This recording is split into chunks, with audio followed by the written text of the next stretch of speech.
Muchas gracias, Graciela. Rosalba, muchas gracias por la invitación y por participar en este simposio. Me han pedido que yo desarrolle el tema de a quién trasplantar y cuándo trasplantar, lo que el clínico debe saber, y en los siguientes 20 minutos vamos a trabajar en esto. No quisiera dejar pasar mi presentación sin comentar la reciente muerte del doctor Thomas Starzl en Pittsburgh.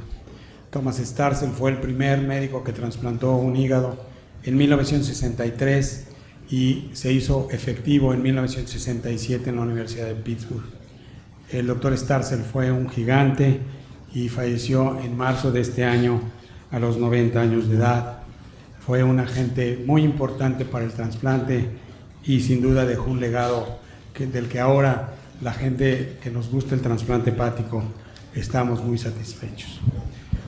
En vista de que es un poco informativo y de que sean las bases de cómo seleccionar a los enfermos para trasplantes, sí quisiera iniciar con la plataforma inicial que llevó al éxito del trasplante. Y ustedes ven aquí en esta transparencia cómo en 1980 los voluntarios, los pacientes eran voluntarios, no estaban muy bien seleccionados. En 87 tenían un sistema, aquellos que estaban en terapia intensiva, hospitalizados o en casa. Se calificaba a los enfermos con el criterio de Child-Pugh con una numeración de 7 como criterio mínimo para enlistar o la gravedad del mismo Child. Y para el año 2000 apareció el puntaje de MEL que diseñó el grupo de la Clínica Mayo en los Estados Unidos después del estudio hecho en TIPS. Las indicaciones del trasplante son en toda enfermedad aguda o crónica, grave, que esté progresando, cuyo tratamiento médico no está siendo efectivo o ya no va a tener mayor éxito. Cuando la cirrosis está descompensada, cuando la enfermedad está progresando gravemente, cuando el MEL, como se ha comentado en la mañana, está por arriba de 15 para enlistarlos. Comentar acerca de las excepciones que hay en MEL, específicamente hepatocarcinoma, que van a tocar algunos de los ponentes en esta mesa. Hay que recordar que hay 2 guías importantes, 3 incluyendo la asiática, pero hay 2, la norteamericana y la europea.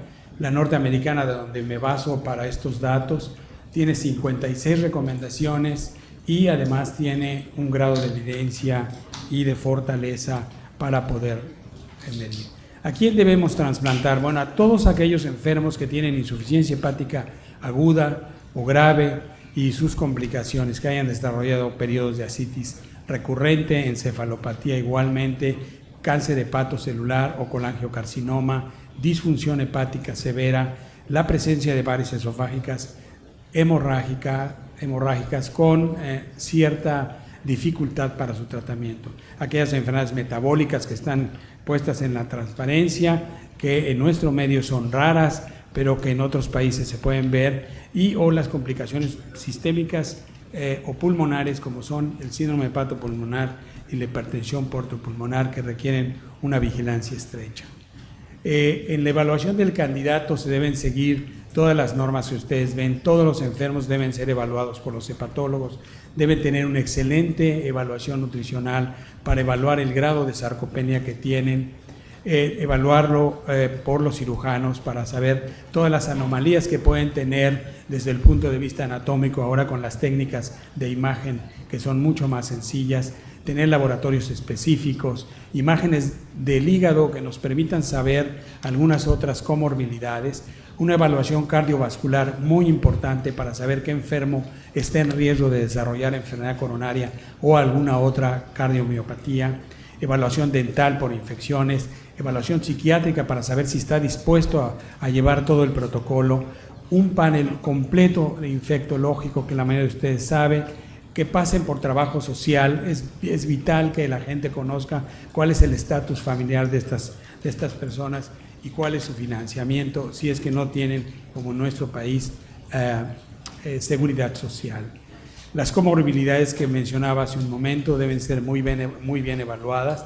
Aquellos enfermos que tienen adicciones como es tabaquismo, alcoholismo, deben estar muy bien evaluados. No se puede meter a un enfermo a trasplante si no tiene menos de 6 meses de abstinencia de alcohol y debe estar muy bien vigilado. La disfunción renal sin duda se debe evaluar muy bien. La enfermedad ósea por la osteopenia, especialmente en enfermedades colestáticas, la presencia de infección por virus de inmunodeficiencia y conocer su estado psicológico, como lo mencioné. ¿Cuándo debemos evaluar estos enfermos para trasplante? Bueno, esta es una transparencia del año 2000, ahí falta la fecha, publicada precisamente por el doctor Kim y Rolly Dixon de la Clínica Mayo. Ahora tenemos la fortuna de tener al doctor Kim entre nosotros. Y cómo seleccionar, cuándo seleccionar al candidato. Y esta gráfica claramente ve la sobrevida de los enfermos en esta parte y cómo va decayendo en los años de seguimiento y cómo la gravedad progresa. En ese momento es el momento claro que uno debe seleccionar a los enfermos. Todo tiene un proceso, todos los centros de trasplante tienen un proceso de selección en donde las enfermedades hepáticas están presentes, se investiga la progresión de la enfermedad, vienen los candidatos, hay una evaluación específica, hay un comité de selección, hay un donador disponible y llega el trasplante. Este es el proceso por el cual se debe seguir en forma muy estricta todos los pacientes que van a ir a trasplante. ¿Cuándo debemos trasplantarlos? ¿Cuáles son las herramientas con las que se cuentan? Bueno, pues ustedes los ven en la transparencia. La presencia de Child, de hacer la evaluación por Child, tiene cierta importancia en carcinoma hepatocelular, tiene importancia en el estatus nutricional, tiene importancia en aquellos enfermos que van a ser sometidos a otro tipo de cirugía. Y el modelo para enfermedad avanzada del hígado, que se utiliza en la mayoría de los centros, tanto para adultos como para pequeños, debe ser utilizado.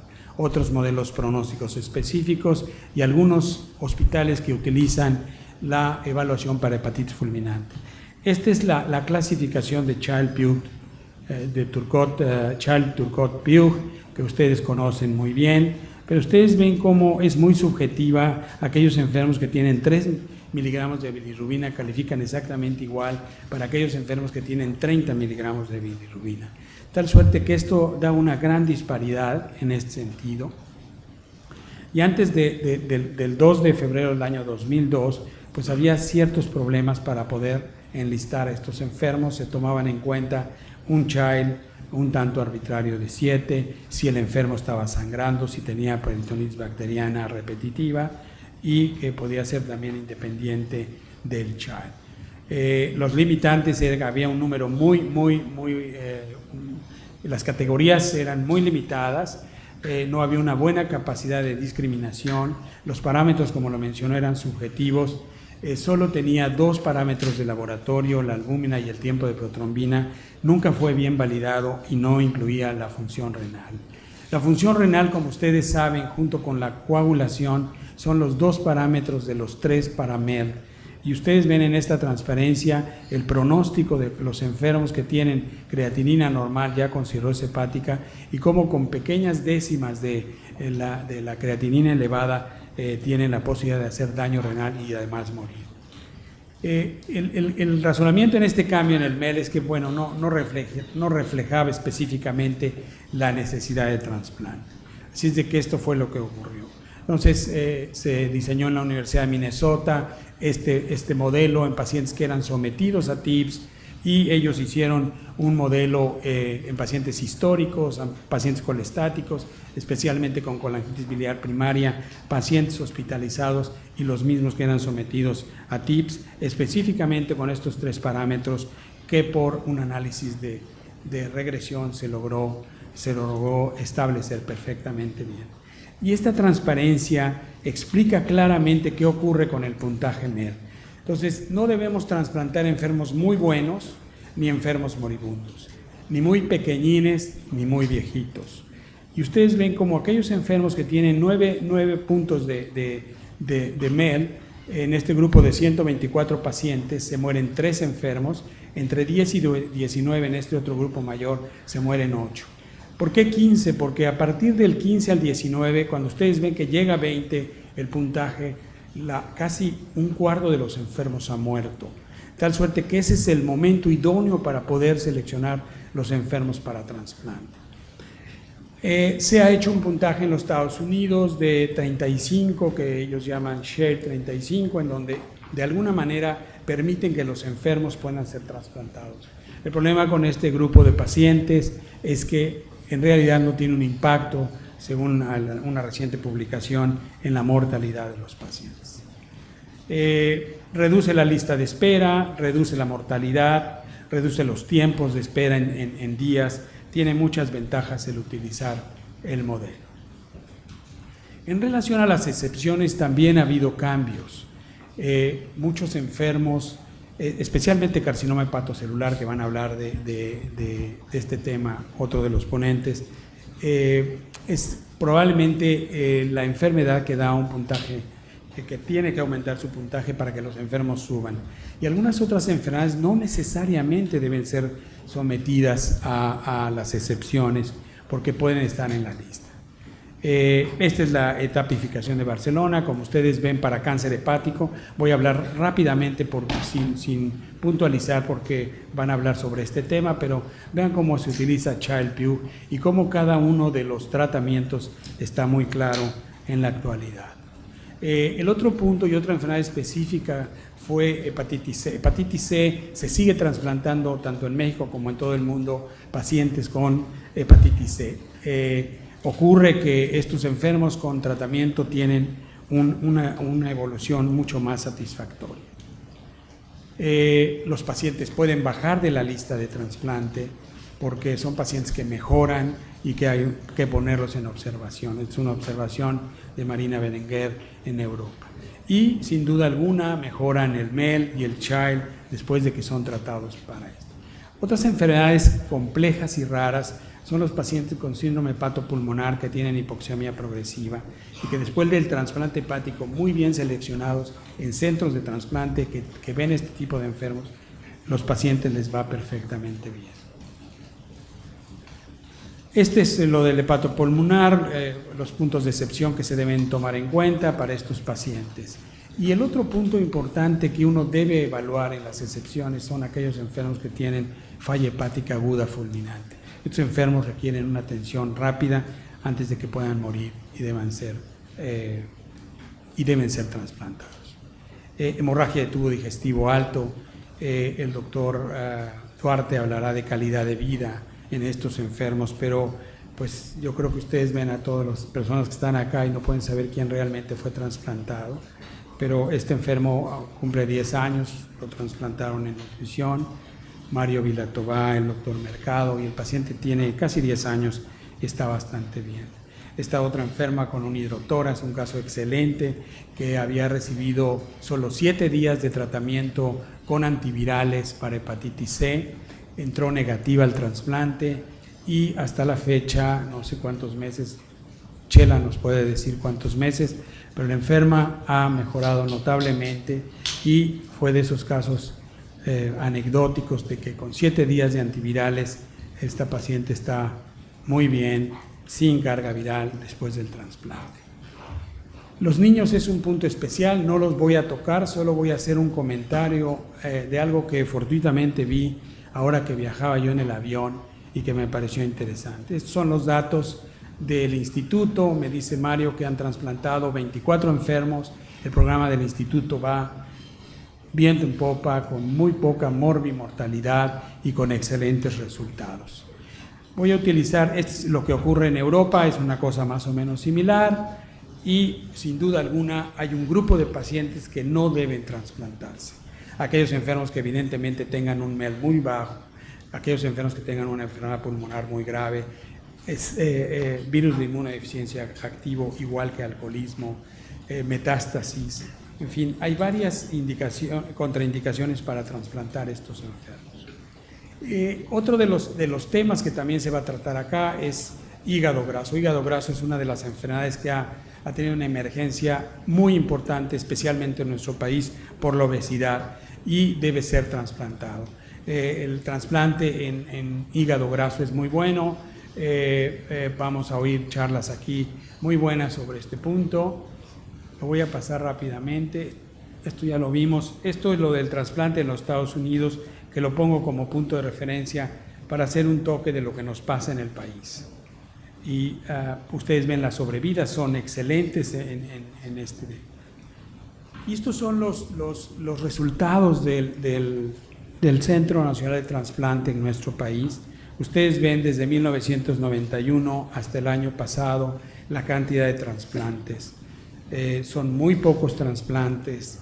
Necesitamos tener más centros de trasplantes, más gentes experimentadas en este sentido, una excelente selección, pero necesitamos un apoyo muy importante. Ustedes vean en contraste, esto es lo de UNOS en los Estados Unidos en 2016 y de hígado, como les mencioné, 7,841 pacientes el año pasado. Ahora que volaba para Mérida en el avión, me encontré una revista Newsweek en español y en la portada venía esto de los infantes que no debieron morir. Y me llamó la atención, y esta es la portada, ustedes ven hasta aquí arriba, dice los infantes que no deben morir, y ya lo de Trump ya no lo menciono, pero aquí el doctor Valera Fascinetto hace un análisis de lo que está ocurriendo con el trasplante en niños, y que todos los que estamos aquí presentes, los que vivimos en México, estamos conscientes de la falta de trasplante, no solo para los niños, sino para los adultos. Y bueno, pone esta pequeñita que tenía atresia de las vías biliares, una enfermedad que comúnmente trasplantan en el hospital infantil, y 11 años después él dice que es su propia enfermera. Él hace un análisis muy interesante sobre lo que cuesta, por ejemplo, el avión presidencial mexicano y lo que cuesta un trasplante y cuántos niños, solo los niños se podían trasplantar. Creo que nosotros debemos en México insistir con las autoridades de salud para que los centros crezcan, tengan suficiente poder económico para poder trasplantar. En conclusión, el trasplante hepático es una realidad, es la única opción terapéutica cuando todos los tratamientos médicos han fallado. En México debemos buscar un apoyo en salud para poder obtener mejores recursos y los pacientes, sin duda alguna, deben ser referidos a centros especializados en donde se haga trasplante, mismo que son muy pocos en México. Muchas gracias.